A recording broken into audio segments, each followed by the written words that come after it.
Cambuur spelen juster in de Jupiler League een wichtige wedstrijd tegen FC Dordrecht. Een ploeg die het vooral 2 punten meer hier als de Ljouwerters. Een wedstrijdverslag van Andor Faber. De eerste kans van de wedstrijd is van Ricardo Kip. Die hier zocht dat zijn Scott Njonken tikt wordt door de keeper van Dordrecht. Het is een striem in de eerste helft waarin net een soort bad. Op dit moment, in de 40ste minuut. Kalkan van Dordrecht wordt Jip stuurt, komt het strafschopgebied in. Daar komt Marvin Peersman met een goede sliding. Skiertzuchter zei ik dat het de bal speelt, maar dan fluit het de dogs. Wat bad er dan?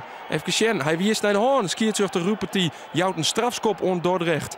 Peersman zou dus hands maken hebben op advies van de grensrechter. En dus jouwt Skiertzuchter roept hij een strafschop on Dordrecht.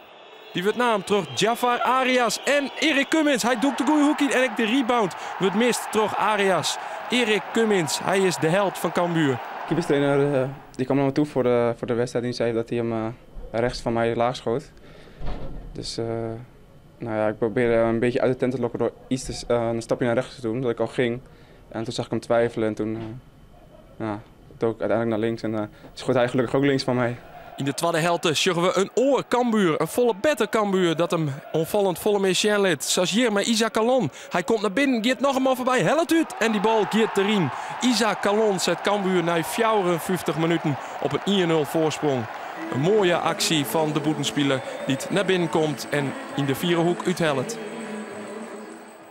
Cambuur zet hem terug en let op, dit is het hichtepunt van de wedstrijd. Robert Schilder, hij neemt een vrije trap vlug. Xander Houtkoop, hij helpt uit van 24 meter. Oh, wat een weergaloos doelpunt is dit, sis. Xander Houtkoop, hij zet Cambuur naar een oerenspilien op 2-0. Wat een fantastisch doelpunt. Ja, ik denk dat ik deze nooit meer ga maken. Ik keek om me heen, ik had ruimte, ik kreeg die bal van Robert en ik denk, ja, ik ga gewoon uit. En, ja, ik zag hem er mooi invliegen en ja, ik kon het eigenlijk zelf ook niet geloven. Cambuur zet hem terug en krijgt kansen op de 3-0. Zoals hier, Isaac Calon had hij het, wacht het even, leidt de bal clear voor Houtkoop. Die krijgt net een misse kans, maar mist toch. Wordt hij geen hands maken? Dat is de vraag. De skiertruchter zei het van net en het bleurt bij 2-0.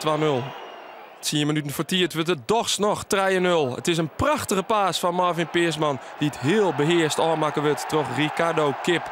Hij zet de stand op het scorebord op 3-0 en dat is voortdurend echt de eindstand. Een prachtige paas dus van Marvin Peersman en mooi aanmaken door Ricardo Kip. Ja, je moet in ieder geval het tweede helft zien dat we heel goed voetballen kennen. En dan is het slechts bij trainen op. Ja, want uiteindelijk, dat zei terug dat hier nog wel 2-3 bij kent, denk ik. Alweer heel erg de slim de bal uitspelen en is echt tevreden meestal in de eindpaas. De eindpaas wie nog een keer heel erg slordig.